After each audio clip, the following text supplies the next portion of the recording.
14 até o 18,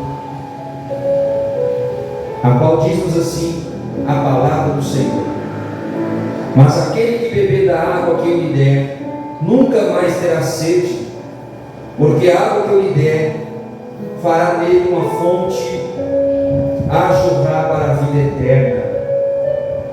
Verso 15: E disse a mulher: Senhor, dá-me desta água, para que não mais tenha sede, e nem venha aqui retirá-la. 16: E disse-lhe Jesus: Vai e chama o teu marido e vem cá. 17: A mulher respondeu e disse: Não tenho marido. Disse-lhe Jesus: Disseste bem, não tenho marido. 18: Porque tivesse 5 maridos, e o que agora tens não é o teu marido. E isso disseste com verdade. Vamos ver mais um 19. E disse-lhe a mulher: Senhor, vejo que és um profeta. Amém. Tome seu assento, amados, em nome de Jesus. Glória a Deus. Amados, hoje eu vou ministrar sobre a samaritana, a mulher samaritana. Essa é uma palavra muito conhecida, e também aproveitando que hoje nós estamos ministrando um grupo de missões, né? Nós vamos falar um pouquinho sobre esta mulher, sobre o que o Senhor Jesus fez na vida desta samaritana. Para começarmos a entender essa história, a gente volta desde o capítulo 4, verso 1 em diante. Jesus, ele, juntamente com seus discípulos, estava em missão, fazendo o ide do Pai, curando, libertando, restaurando vidas. E Jesus, ele para por volta de meio-dia, junto a um poço conhecido como Fonte de Jacó, um poço que, segundo os historiadores e aquele povo da época, eles acreditavam que aquele mesmo poço supriu as necessidades de Jacó, de sua família, do seu gado, de tudo quanto lhes pertencia. E ter um poço naqueles dias era como se tivesse uma conta no banco alta. Era algo muito maravilhoso. Se voltarmos ainda muitos anos atrás, a gente vamos ver aquela concubina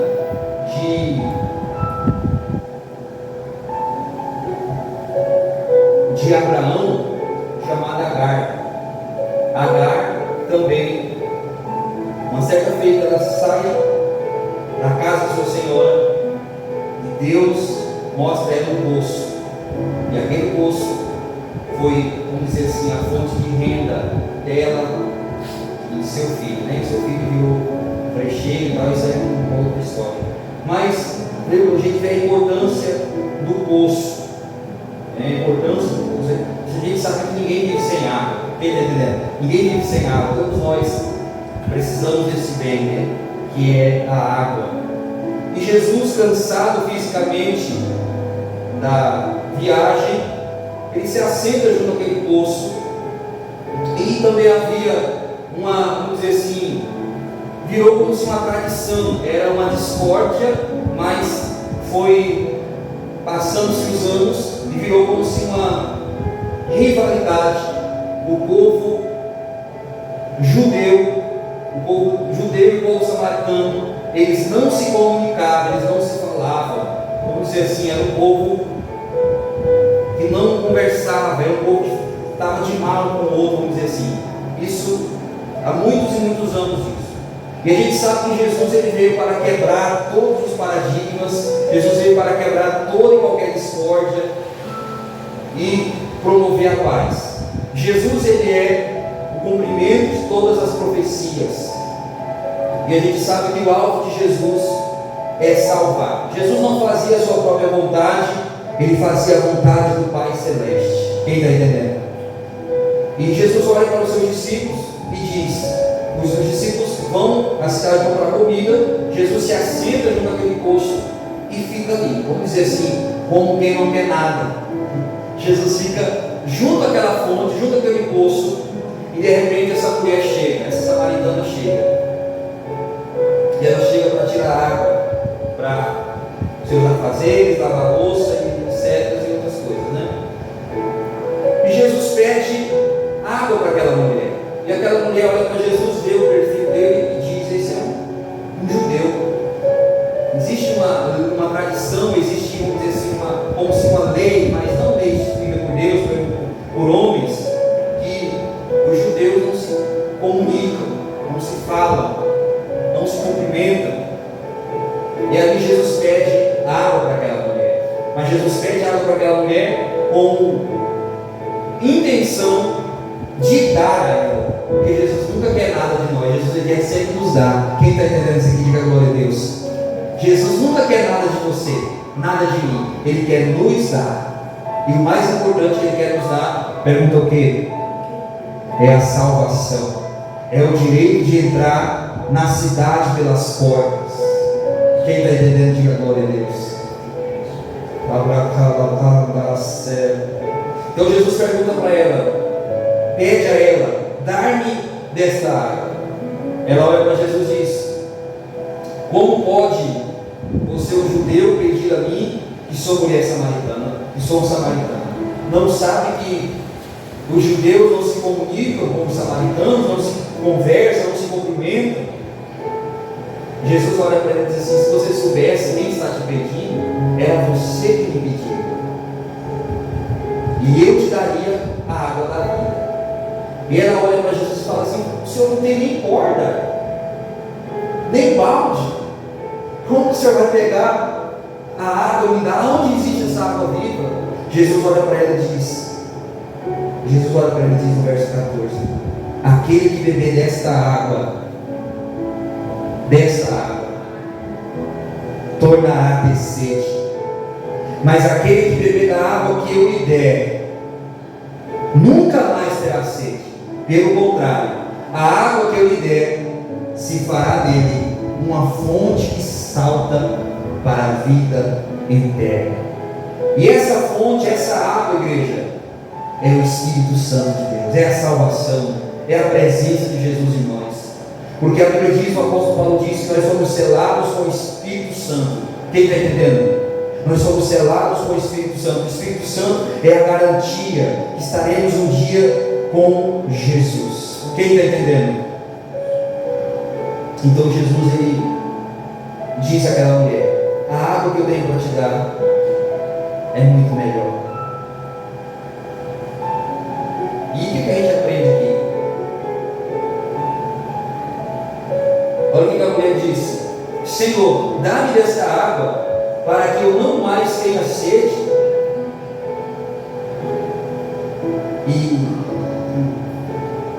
e não venha aqui retirá-la. Aquela mulher achava que Jesus estava dizendo dessa água comum. Ela tinha que percorrer uma distância grande para ir até aquele poço, e era cansativo, e ela queria, vamos dizer assim, ser livre do seu cansaço, de percorrer aquela distância. Jesus estava falando, igreja, de coisas espirituais. Quem está entendendo? Jesus está falando de uma água espiritual. O que a gente aprende, amados? Que hoje em dia tem muitas pessoas que elas só querem as coisas materiais, as coisas financeiras. Vamos dizer assim, quando as coisas começam a ficar feias, desandar, elas dizem, muitos, né? Não todos, muitos: é hora de ir para a igreja, é hora de buscar Deus, porque a coisa está feia. Quem já viu gente falar isso? Eu já vi, estava pastoreando no bairro aqui, há uns anos atrás, e escutei, estava na calçada lá esperando o pessoal vir no culto, escutei quando a mulher falou assim, olhou para, creio que era uma mãe e uma filha, olhou para outra e disse assim: a gente precisa ir na igreja, porque a coisa está feia. Aí a mãe dela olhou para ela e falou assim: não é só quando as coisas estão feias, não. Ele olhou para mim e sorriu. Aí na hora, a gente vê que as pessoas, elas sabem, que todo mundo sabe que precisa buscar o Senhor. E Jesus, igreja, ele fica mais feliz, vamos dizer assim, mais feliz quando você o busca por gratidão. Quem está entendendo? Ele fica mais feliz quando você o busca por gratidão e não quando você está precisando de algo. Quem está entendendo? Vamos dizer assim, se passasse anunciando aí: vem no culto hoje e amanhã todas as suas contas estarão pagas. Não tinha lugar aqui, não é verdade? Quem está entendendo? Mas o que a gente começa? O que a gente aprende? Jesus, ele disse lá em Mateus 6,33: buscai primeiramente o reino de Deus e a sua justiça, e as demais coisas vos serão acrescentadas. Quem está entendendo? Vos serão acrescentadas. Eu gosto muito da versão King James 1611, a qual diz assim, no Salmo 23: o Senhor é o meu pastor, e de nada eu tenho falta. Quem está entendendo? O salmista estava dizendo: se eu ter Jesus, para mim já é o suficiente. Eu ter Deus, para mim é o suficiente. Quem está entendendo? E a gente precisa, amados, ter essa visão, essa convicção, essa certeza. E nesse diálogo, voltando para o texto, nesse diálogo de Jesus com aquela mulher, Jesus tenta convencê-la de seus pecados, de suas, vamos dizer assim, de suas misérias, de suas imperfeições. Porque Jesus, igreja, ele não quer nos acusar. Já existe um acusador, e a Bíblia chama de o acusador dos irmãos. Quem é ele? Satanás, nosso inimigo. Ele nos acusa dia e noite diante do trono de Deus. Mas Jesus não quer nos acusar. O Espírito Santo está aqui para o quê? Nos convencer das nossas falhas. Jesus,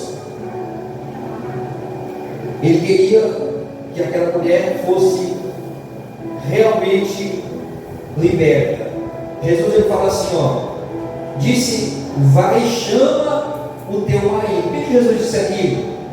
Porque Jesus queria resolver a vida sentimental, conjugal daquela mulher, que estava vivendo em um ciclo de maldição. Ficava um tempo com uma pessoa, outro tempo com outra, não dava certo. Jesus disse: se tivesse o quê? 5 maridos. Olha o verso 17. Jesus fala: vai, chama o teu marido. Ela disse: eu não tenho marido. Disseste bem, disse Jesus: não tenho marido, porque já tivesse 5 maridos, e o que agora tens não é teu.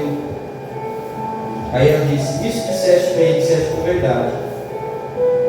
Aí ela vai se surpreender. Disse a mulher: Senhor, vejo que és um profeta. Quem está entendendo? Vejo que és um profeta. O que a gente aprende aqui, amados? Que Jesus queria convencê-la de seus pecados. Vamos usar um exemplo aqui. Quando você evangeliza alguém na rua, quando você fala de Jesus para alguém, até mesmo alguém da sua família, vamos dizer assim, para alguém, você evangeliza alguém. Aí tem pessoas que dizem assim: eu já tenho a minha religião. Quem já viu gente falar isso? Eu já tenho a minha religião. A gente vê que essa mulher, ela tentou usar a religião, entre aspas, né, para tentar fugir do confronto ali de Jesus.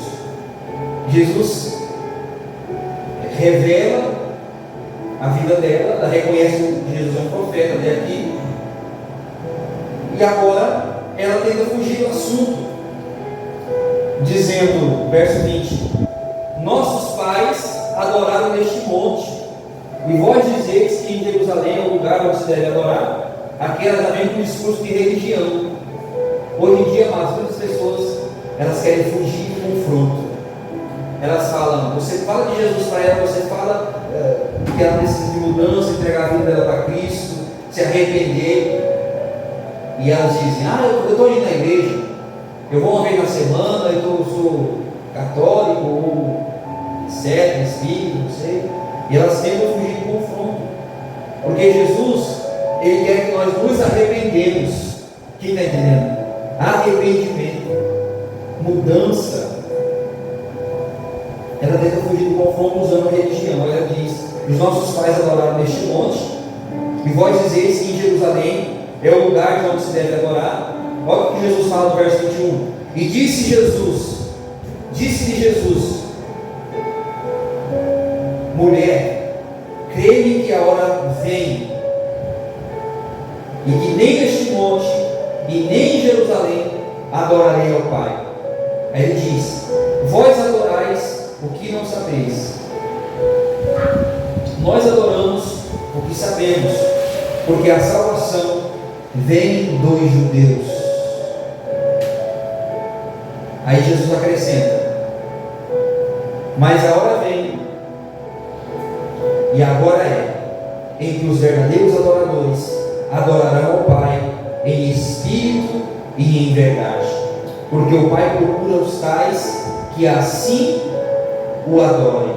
Deus é espírito, e importa que os que o adorem em espírito e em verdade. Quem está entendendo? Jesus se revela a ela. Finalmente ela reconhece o Senhor. Quando a gente vai para o verso 16, 26, Jesus se revela. Porque quando Jesus estava falando, ela dizia: Senhor, isso eu já escutei sobre isso. Quando Cristo vier, Ele vai anunciar. Quando o Messias vier, Ele vai nos fazer saber essas coisas. Aí Jesus se revela a ela. Disse Jesus: eu sou o que falo contigo. Quem está entendendo? Naquele momento, finalmente ela reconheceu o Senhor.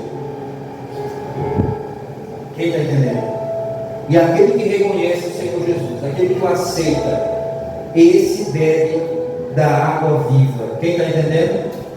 Presta atenção para encerrarmos. Não tem como você trazer outros, trazer a sua família, ou influenciar outros, se você mesmo não bebeu dessa água. Ela bebeu da água, ou seja, ela se arrependeu, ela mudou de vida, ela aceitou a Cristo em seu coração, em sua vida, e agora ela tinha desejo de compartilhar Jesus. Quem entendeu, diga glória a Deus. O que a gente aprende, amados? Que nós vamos ter mais forças espirituais, mais desejo de compartilhar Jesus, se primeiro nós bebermos da água viva. Quem entendeu, diga glória a Deus. E aí o que vai acontecer? Nós vamos convidar a outros para aceitar a Cristo, para fazer parte desse reino de amor. Olha o verso 29. Olha o que aconteceu, amados. Convidou a outros para vir, em outras palavras, para vir e beber da água viva. Olha o verso 29. A mulher vai à cidade, vai até Samaria e convida muita gente. Olha o que ela diz. 29. Vinde ver de um homem que me disse tudo quanto tenho feito. Porventura não será este o Cristo? E o que acontece? A reação. Porque olha isso, igreja.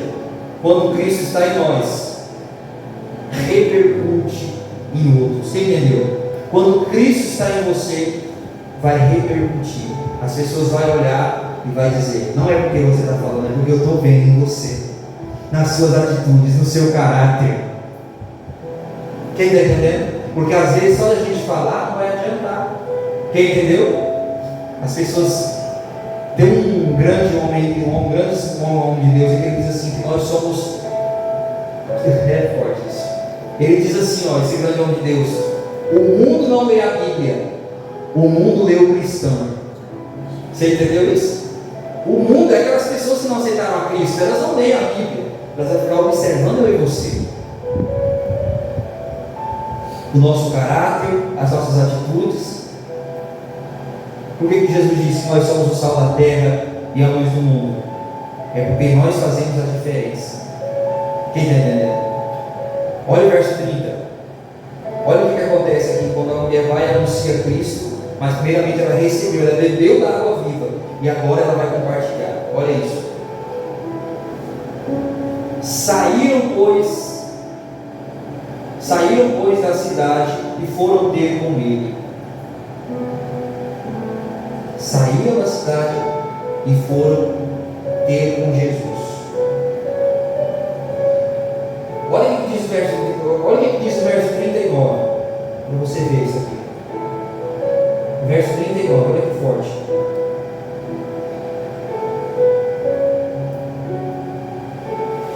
E muitos dos samaritanos daquela cidade creram nele, pela palavra da mulher. Olha isso.